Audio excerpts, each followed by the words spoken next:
Hello বন্ধুরা, good morning. আজ রবিবার, ছুটির দিন, এবং আমি আমার একজন ভাইকে ডেকে নিয়েছিলাম আইবুড়ো ভাত খাওয়ানোর জন্য। সে মাটন খেতে খুব ভালোবাসে, সেই কারণে স্পেশালভাবেই মাটনটা রান্না করেছিলাম এবং তোমাদের সাথেও শেয়ার করলাম। যদি তোমাদের ভালো লেগে থাকে অবশ্যই লাইক করো, এবং বাড়িতে যদি তোমরা ট্রাই করে থাকো কেমন লাগলো সেটা অবশ্যই কমেন্ট করে জানিও। কেজি মাটন, ওতে আমি পরিমাণ মতো নুন এবং পরিমাণ মতো হলুদ গুঁড়ি দিয়ে দিচ্ছি। দেওয়ার পর আমি 200 গ্রাম পেঁয়াজ এবং 100 গ্রাম রসুন কেটে রেখেছি, তার সাথে 50 গ্রাম আদা। এবার ওটা ভালো করে মিশিয়ে নেব।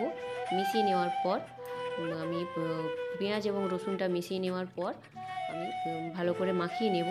মাখিয়ে নিয়ে আমি ওতে 100 গ্রাম সরষের তেল অ্যাড করে নিচ্ছি। সরষের তেলটা মাখিয়ে নেব। মাখিয়ে নেওয়ার পর কাশ্মীরি লঙ্কার গুঁড়ি এবং আদা বাটা দিয়ে ভালো করে মাখিয়ে নেব। এবারে আমি 5 মিনিটের জন্য ওটা রেস্টে রেখে দিয়েছি। রেখে দেওয়ার পর ফেটিয়ে রাখা টক দই অ্যাড করে নিচ্ছি। এবার ওটা 15 মিনিটের জন্য আমি রেস্টে রেখে দেবো। রেস্টে রাখার পর আমার কড়াইতে জল ফুটে গেছে। ফুটে যাওয়ার পর আমি ওটা ঢেলে দিলাম। ঢেলে দেওয়ার পর আমার ফুটে উঠেছে এবং আমি তেজপাতা এবং চিনি অ্যাড করে নিচ্ছি। অ্যাড করে নিয়ে ভালো করে ঘেটে নেড়ে দিয়ে আমি ওটা সেদ্ধ হওয়ার জন্য দিয়ে দিচ্ছি।